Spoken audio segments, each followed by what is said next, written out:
நடிகை சமந்தாக்கும் இயக்குனர் ராஜ் நெடுமுருக்கும் இன்னைக்கு திருமணம் நடந்திருக்கு. இவங்களோட இந்த திருமணம் கோயம்புத்தூர்ல உள்ள ஈஷா மையத்துல இருக்கிற லிங்க பைரவி ஆலயத்துல நடந்திருக்கு. திருமணம் அப்போ எடுக்கப்பட்ட போட்டோஸை சமந்தா அவங்களோட இன்ஸ்டாகிராம் அக்கௌண்ட்ல ஷேர் பண்ணிருக்காங்க. பலரும் சமந்தா மற்றும் ராஜ் நெடுமுருக்கு வாழ்த்துக்களை சொல்லிட்டு வராங்க. கடந்த சில மாசங்களாவே சமந்தாவும் ராஜ் நெடுமுருவும் காதலிக்கிறதா சோசியல் மீடியால தகவல் வெளியாயிட்டு இருந்துச்சு. The family man web series மூலமா மக்கள் மத்தியில பிரபலமானவங்க தான் ராஜ் மற்றும் டிகே.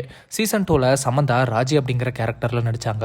அப்போதான் சமந்தாக்கும் டைரக்டர் ராஜுக்கும் பழக்கம் ஏற்பட்டிருக்கு. இந்த பழக்கம் காதலா மாறி இப்ப கல்யாணம் பண்ணியிருக்காங்க. சமந்தா மற்றும் ராஜ் நெடுமுருக்கு இது 2வது திருமணம் மற்றும் முறையா விவாகரத்து வாங்கிட்டு அதுக்கப்புறம் தான் இவங்க 2 பேருமே 2வது கல்யாணம் பண்ணியிருக்காங்க.